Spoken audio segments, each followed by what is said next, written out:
Okay, I decided I had to make just one more entry into this exam marker video diary for this year. And so this is entry number 5 for exam marker video diary 2021. And it's because I really wanted to sort of end on a high and bring together some of the things that I have been talking about, but put it across in the way of like what students should be doing. I know I spend a lot of time pointing out like mistakes and issues that I'm seeing and stuff that students are missing and where things are going wrong, where they're losing marks. And that is all really important. But what I figured I also really wanted to get across is what's getting some of the students the highest marks. Because of course we do get answers, and I'm marking answers that are getting top marks. You know, whether it's 15 out of 15, 14s, 13s, whatever it is. And, you know, I know that students really want to know like what to do as well as what not to do. So I'm going to share with you what those specifics are in this particular case and some of the strategies that I use with students that they can apply no matter the subject, no matter the question, in these types of extended response questions. And of course, that can be applied to essays as well, no matter the subject. So really it comes down to 2 main things. Number 1 is making links. Now this is an analysis level question. Many extended responses will be analysis level. Very often the big long essays or the extended response questions are either analysis or evaluation level, because those are the top levels of Bloom's taxonomy, the top cognitions for students to be able to meet. And so definitely within analysis, they need to be making links. So I want to give you some specifics on exactly what those links are and will be. So for a start, and if you haven't seen exam marker video 4 or diary 4, I actually did go through yesterday, well, whenever you're seeing this, last week, all the different ways that students can identify, you know, effects and impacts. And I actually talked about primary and secondary, and I'm going to mention that now because students need to be able to make links. It's not just state one thing and then move on to another one. They need to be able to say, okay, well, the impact or the challenge is this, which leads to this. They're making a connection and they're showing that they understand either what the knock-on effect of that is, how it impacts different types of people, or has long-term effects. That's one type of link. The other type of link is links between different issues or challenges or impacts. And I won't give you the exact wording, but I'm going to pick out a couple of key words from the criteria sheet, from the mark scheme, that really show what I'm talking about here. So in the top criteria level, under the analysis part, it says about making clear links and identifying relevant relationships. In the applying part of the marking criteria, it talks about making complex generalizations. So they're talking about what's going on, but making it complex means they need to be able to show how different aspects of this challenge or of this situation actually link together.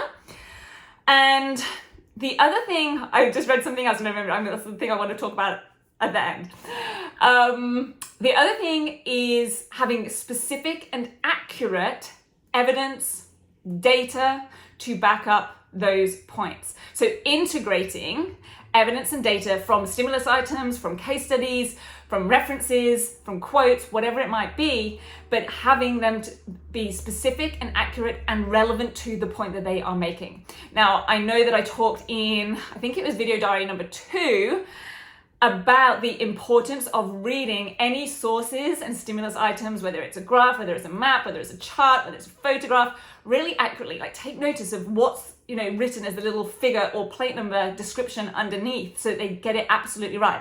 Is it like a figure that's above or below? Are they getting that little arrow around the right way? Are they reading the categories? Are they reading the axes correctly if it's a graph?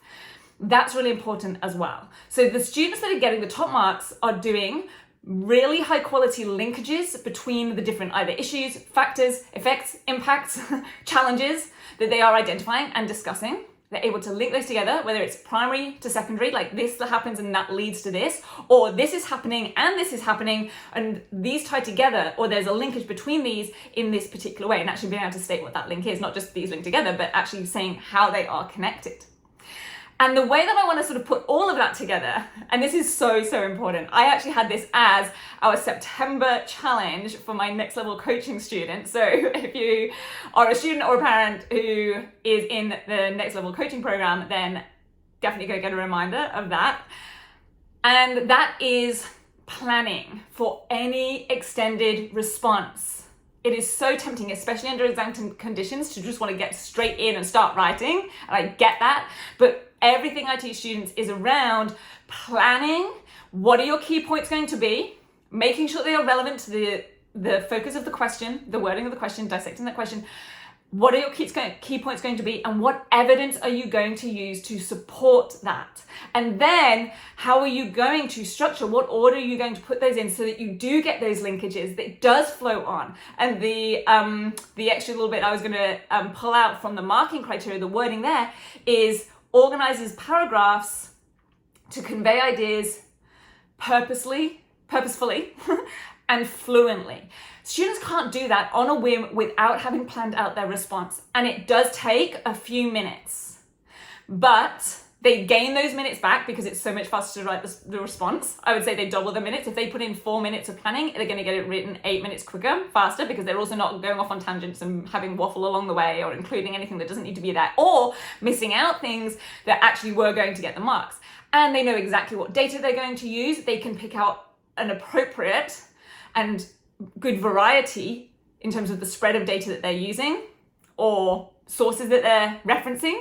So they've got that variety and they're showing that they can take this from here and this from here and this from here, and it's appropriate and it's accurate and it's used constructively and strategically throughout. So as a recap, linkages between the points, using data or references or evidence accurately, specifically, and appropriately.